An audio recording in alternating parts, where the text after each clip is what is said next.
501 Cast. Information you need from experts we trust. Hi, everyone. Welcome to our next episode of 501 Cast by Nonprofit Resources. My name is Emma Bennett, and today we are going to talk about not starting a nonprofit and the need for mergers and partnerships in the nonprofit industry. Today we have Dr. Robert Gailey on the line with us, actually calling in from South Africa. He's currently on sabbatical, but he is a professor of business at PLNU and also the director of Center of International Development. So hi, Dr. Gailey, can you tell us a little bit about yourself and how you got involved in the nonprofit world? Sure. Well, welcome and thank you, Emma, for the introduction. I've been working at Point Loma Nazarene University now for about 15 years, both in the School of Business and directing the Center for International Development, which engages students in looking at global poverty issues. And that kind of is by way of introduction, is that I grew up a bit in Southern Africa in the country of Swaziland, which is now called Eswatini. My parents were missionaries there, and so I got firsthand exposure to kind of the differences between, as we traveled back between Swaziland and the US, I saw the difference in economic conditions and kind of got exposed to poverty early on, about how some of my friends were living in poverty, and I could come back to the US and see how different life was. And I realized that people around the world can be very hardworking, can be very honest, very kind and pleasant, but have very different economic conditions based on where they were born. And no one gets to choose where they're born. So it was something that started to germinate in my mind. And I went to college, studied business, but with the intent on working in economic development or poverty alleviation using business. And most organizations that work in that area are nonprofits or NGOs. But as I got exposed to this area and this field, I learned that there was a lot of innovative nonprofits that were starting to move from nonprofit to for-profit, or at least a more economically viable program that wasn't dependent on nonprofits. And I'll get into that a little bit more when I talk about some of these issues we're going to be discussing today. But so early on, I was interested in this area, and nonprofits was a vehicle in which I could involve myself in this area that I was interested in. Point Loma Nazarene University in and of itself as a higher education institution, as a private university, is a nonprofit also. So my interest in nonprofits has been basically a lifelong ambition and endeavor. That's awesome. And can you tell a little bit about what the Center of International Development does to help alleviate global poverty? Yeah, so what I do is I take some of these innovative nonprofits, as well as some of these what we call social enterprises or social ventures that have their for-profit vehicles, but yet they seek to use business for common good and for helping provide jobs and move people out of poverty. And so the Center for International Development supports a major in Point Loma's Business School on international development, and that's helping students who want to study this area of expertise and who want to go out and work in this field. And so we bring in speakers that are very successful, or at least very knowledgeable in this area, and we send students to conferences related to this. We help students get internships, and then when they graduate, help them get jobs in this field through a network of connected folks that have been supportive of our work and who like our students and how they're prepared to engage and to participate and to be ready to jump in and kind of bring their creativity, their innovations to these organizations. So I keep a strong relationship with a lot of these organizations, and then I kind of guide my students as they seek vocational pursuits and they look at internships. Sometimes they go and study abroad in a country where there's a lot of poverty, and after they do their study, then they go and work as an intern with an organization that I've helped them connect to. So, and then again, the speakers that we have come on, we have a monthly conversation hour where people who are wanting to pursue this as a career and sit down and talk about their passions and and some of the older students will share some of their successes and failures of where they've gone and done things, and younger students can learn from that and kind of follow in similar paths. So it's a way to provide the whole university, but particularly our majors, a way to get engaged in this field early on, right from the start when they're starting to study. So it's not just book knowledge, but they're actually getting engaged in local San Diego organizations that are doing this, and national when they go to conferences and meet other organizations or intern, and then international and global when they go do their internship, study abroad, and then eventually their jobs. Yeah, that's wonderful. And you were actually my academic mentor and my professor for nonprofit management. And one of the greatest takeaways from your class was the misconception of starting a nonprofit.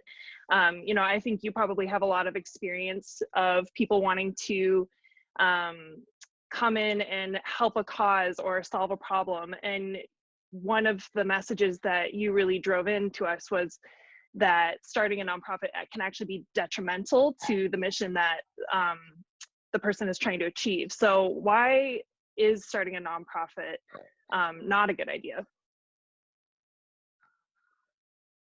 Well, thank you. And Emma, it was great to have you as a student. It's always wonderful to see our graduates go out and do amazing things with their skills that they've earned. And you were just a wonderful mentee and a wonderful student. So having you in my class, and I love seeing what you're doing with your career. So happy to engage in this way. Yeah, so part of my spiel in my class is at the first week of class, I ask students, why are they taking the class?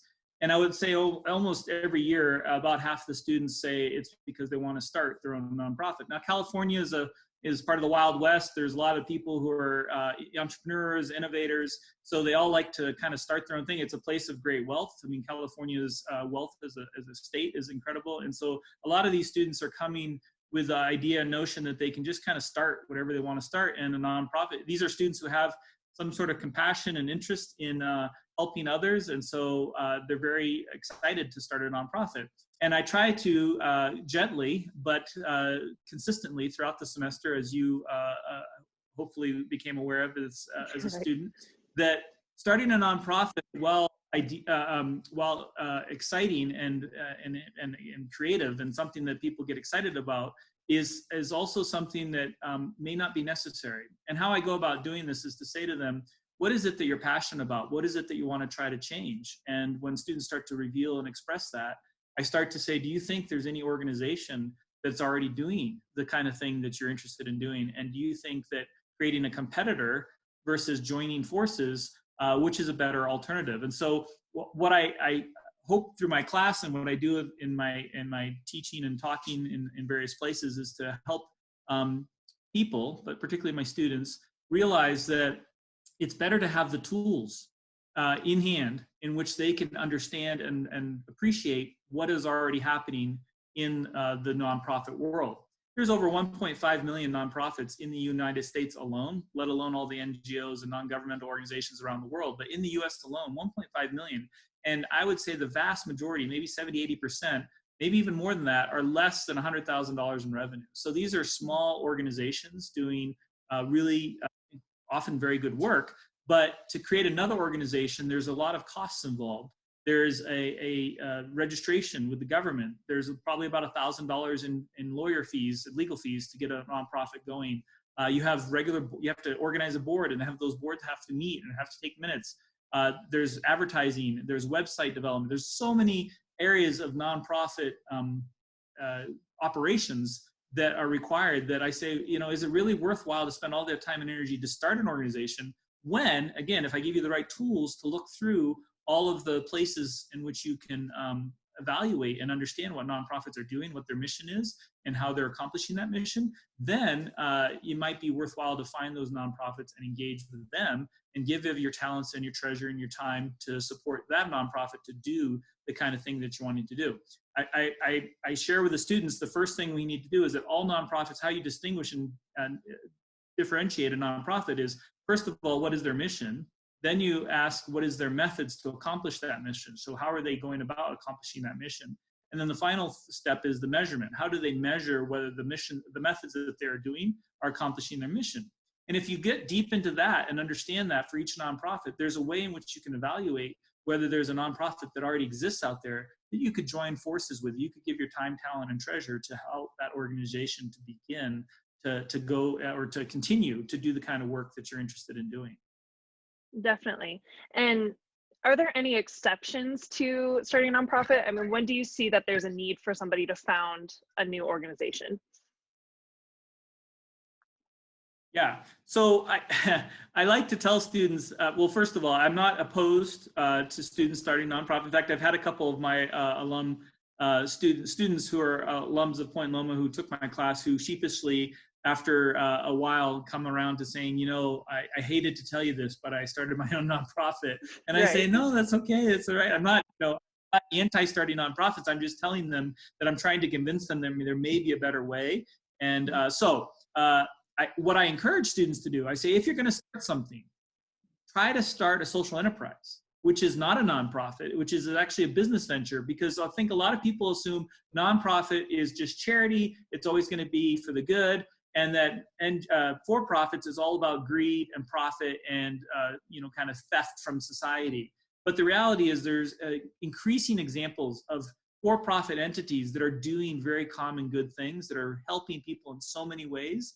And if you can create if you see a need and you can create a revenue stream from that, addressing that need in a very neat way, in a very creative and in a very innovative way, it's better to start a business and then to create jobs by hiring people and create that revenue stream, as opposed to having to start a nonprofit, do the paperwork, the legal issues, get the board, and then go out and ask people for money, because all you're doing is jumping in line with the other 1.5 million nonprofit leaders to say, hey, give us money. Here's why our cause is so good. And so much of the duplication, like I said, under $100,000 in revenue, there's a lot of competition for that donor dollar that's out there, as opposed to pushing yourself harder to create a social enterprise that has just as much of a mission of accomplishing what you're accomplishing, but that generates a revenue because you've thought harder about how to create a business model that will address that issue.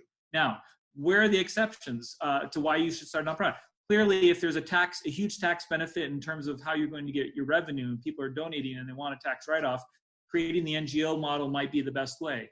Clearly, if you have a really unique and different approach to how you're addressing this social issue, that you can, after doing a very thorough and good job of researching all organizations and not finding any that are aligned exactly or even close to what you're interested in doing, then of course it makes sense to just kind of jump into the nonprofit world and try to start your own. I'm just telling you, it's going to be really challenging, and there's going to be a lot of competition, and therefore, and I'll tell you why I even started this is we have Point Loma students go out every summer to 4 countries, Rwanda, Malawi, other countries in Africa and in Asia and South America, and they do service projects for 3 or 4 weeks.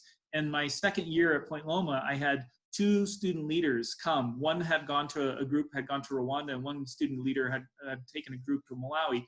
Both of them were saying, we were so impressed with what we saw. We were so interested and impacted by helping. We wanted to start a nonprofit to continue that support.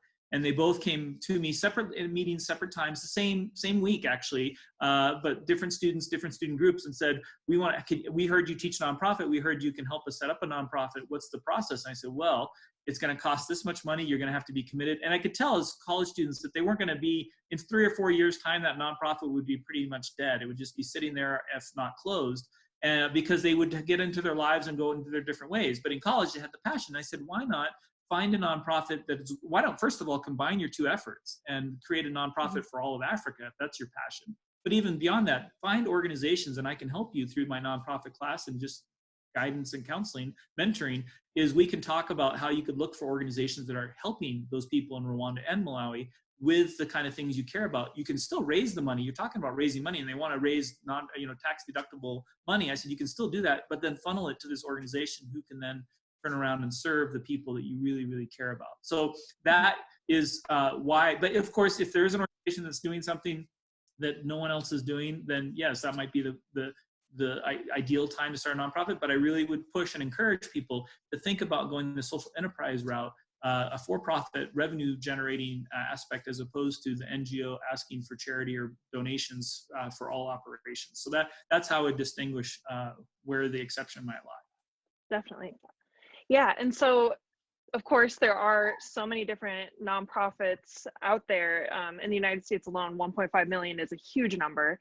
And so for those organizations that already exist and people who have founded their nonprofits, which there's no disrespect to them doing that, of course, like everyone goes in with a great need to help and serve other people, which is wonderful.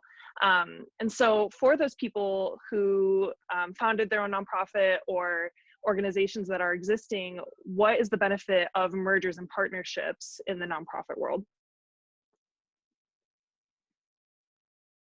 Yeah, so I think first of all, this is a timely topic, and I know you reached out with the questions in connection with our class and our discussions. But with COVID-19 and this coronavirus and the way that this global pandemic is impacting organizations all around the world, this is a critical issue, and I think more and more we're going to see. I was advocating for this when the economy was booming and things were going well.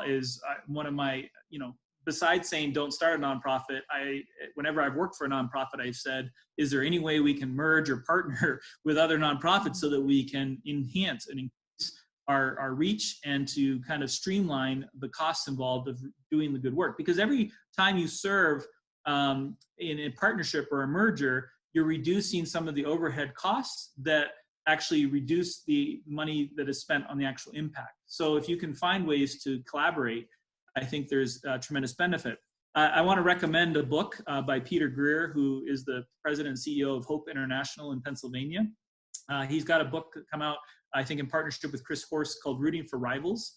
And it's an organization, and it's an increasingly more and more talked about. And again, in this time, there's lots of organizations that are considering this, where you're trying to find ways to say, you know what, when we have this cause and we have this concern, we have this mission that we're trying to accomplish, we should not look at these others as competitors, but as partners, potential partners, and to be positive in terms of how you look at other people in your space. Now, it's hard because you're competing for, again, the donor dollars. If you don't have a kind of a business revenue model, and if you're looking for donations in the charity, you're going to be constantly competing with those people asking for the same money. But if you step back away and say, wait, we're all committed to the same mission, we're trying to accomplish the same goal, whether it's reducing homelessness or reducing global poverty or helping animals, whatever it might be, you can kind of come together and say, what is there ways in which we can collaborate? So I recommend those type of things, and certainly there's a lot of benefits. You can get you can start to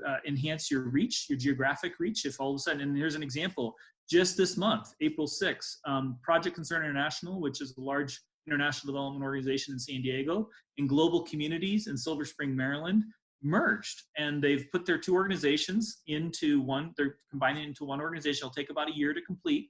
But combined, they're going to be a $240 million revenue organization. Now, Project Concern International, just in San Diego, is a $40 to $50 to $60 million organization. So you can see that combined now they have better ways to market. And both of those organizations were dealing with global poverty, but they're geographically in different parts of the world. So one was more in South America, one was more in Africa, another was in Asia. So now all of a sudden they can look around the globe and now have said to their donors and to the organizations that they're asking for money and for the way that they're working programmatically, can say, look, we have this much global reach, and it's a much more effective ability to expand your mission and to enhance the work you're doing. You can also certainly save, again, on administrative costs. You've got HR issues, you've got finance issues, you've got even board time. And if you can merge your board so that all the board members, you get the best of both boards, and then combined, they only are spending the same amount of time as each of them were duplicating for the same mission, then it becomes a tremendous benefit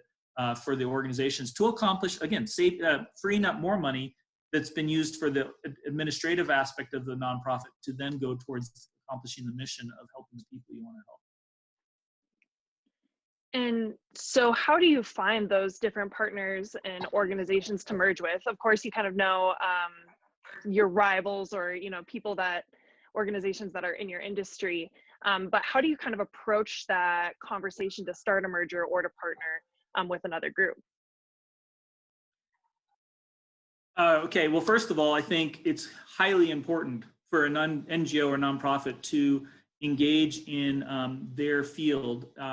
Usually there's a network of operators in a specific field: homelessness, again, poverty, global poverty alleviation, animal welfare, whatever it might be. These arts and museums, they usually have an association, whether it be a regional, local, state, national, international. These associations come together on a regular basis. Now, again, there might be a lot of conferences have been canceled during this period of time, but traditionally, typically, they come together on a regular basis, and you want to join a network that is focused on being honest and airing the dirty laundry, right? Like where they get together and behind closed doors in private conference meetings and rooms People are sharing what has been successful, but also what has been challenging or failures, so that everyone can learn and not repeat the same mistake. You don't want to reinvent the wheel. And so I think these networks are beautiful places to begin to collaborate and root for your rivals and join together in best, sound practices, lessons learned, ways to help and support one another.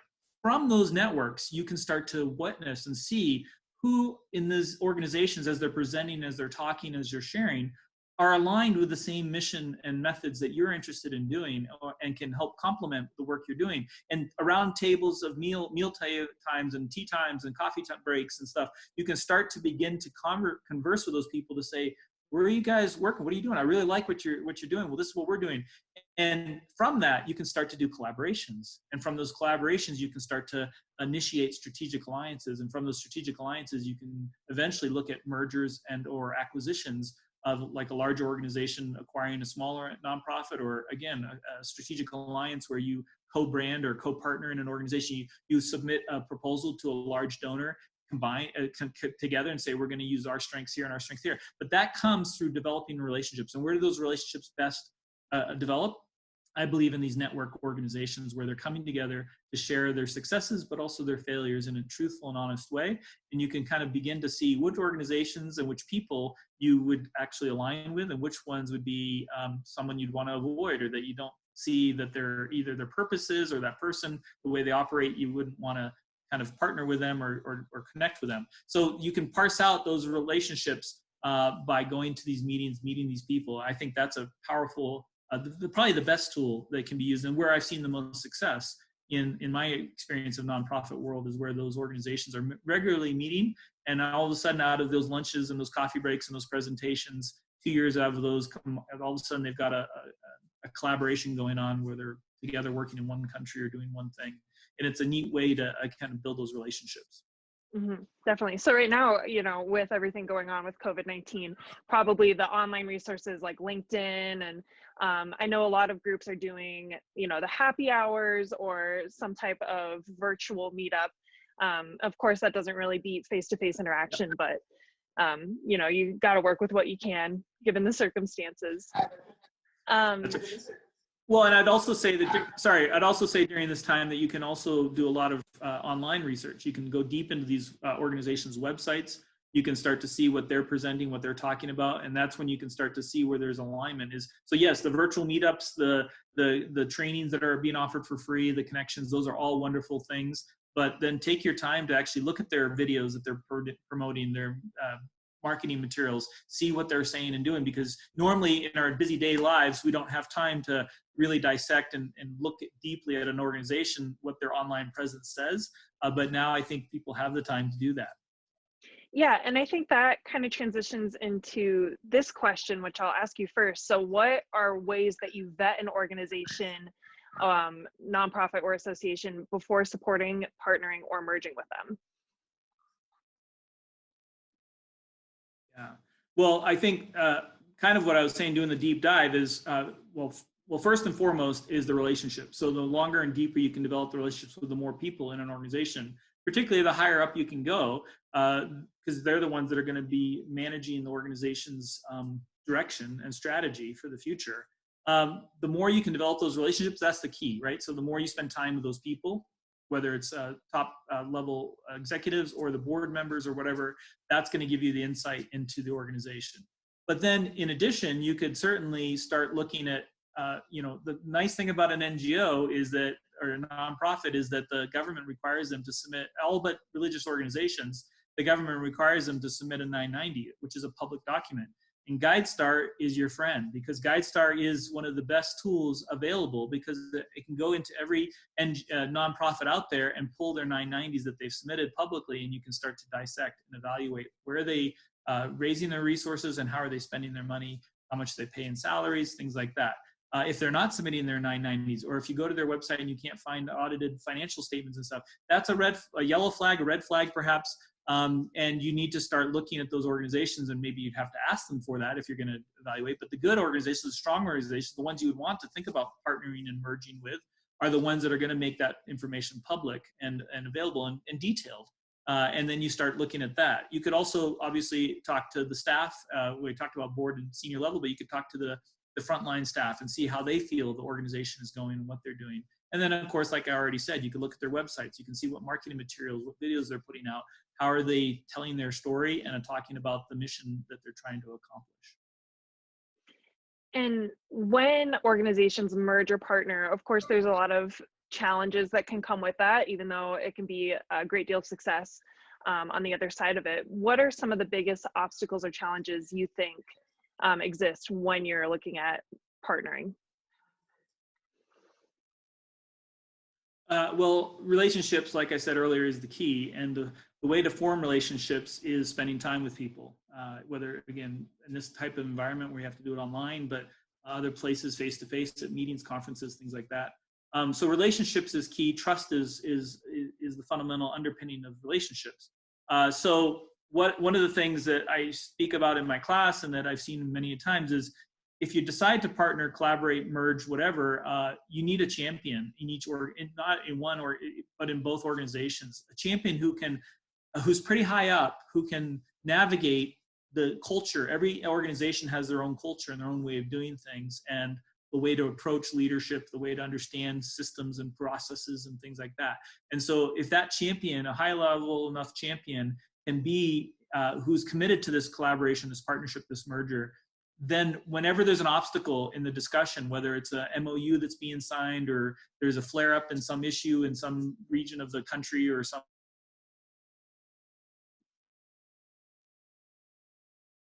the board on each organization, and they can talk together and work together to overcome that component of this relationship. That's the key. So to have a great champion.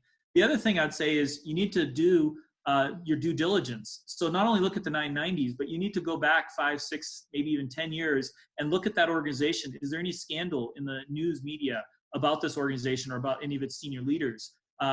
There's a whole long story about Habitat for Humanity in San Diego where there was a history long ago where there was a big scandal and it really damaged the relationship with the community. But now, since then, they've had some great leaders with strong integrity after the last 7, 8, 10 years that have really rebuilt that brand and that image in San Diego.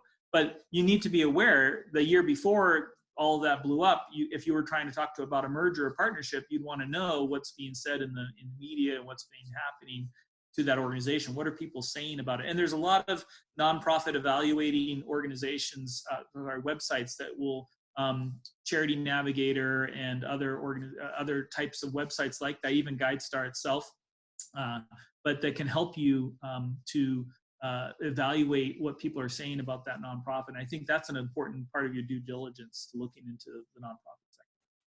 Yeah, wonderful.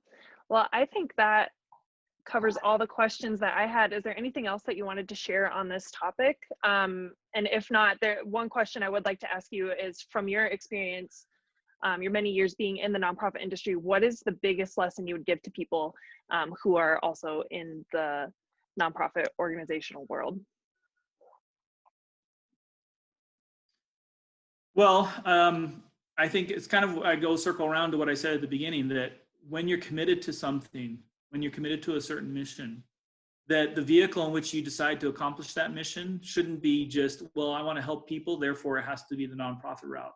There is so much innovation going on in the world right now with organizations that are not just the nonprofit. I look at the nonprofit entity as a tax status. It really is, if it's beneficial for the tax purposes, you can create it that way, but there's so much you can do with a different type of vehicle. And so to be not bound by the fact that, oh, I work in a nonprofit, therefore, or I have a passion for a certain mission, therefore I have to use the nonprofit vehicle. But to be expanding your mind, and then and I should also say this, there's nonprofits that have started for-profit entities underneath them. There's for-profit entities that have partnered with and started foundations and nonprofits. So there's all sorts of possibilities of design, and to not be limited in your thinking that it only has to be the traditional, typical nonprofit, but to push and start to learn about the social enterprise sector and the variety of ways in which vehicles are being used to accomplish your mission. Because I care about, and I hope most people are,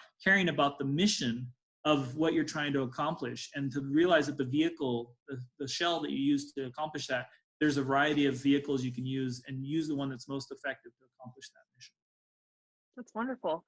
Well, if anyone has any other questions or wants more information, our website is nonprofitresources.us, and our email is info@nonprofitresources.us. And Robert Gailey, you can be reached at your email, robertgailey@pointloma.edu. And then, like I told you previously, I'll put the link to the Center of International Development so people can learn more about the great work that you're doing there. Thank you so much for joining on. I really appreciate you sharing your expertise, and I hope we get to do this again soon.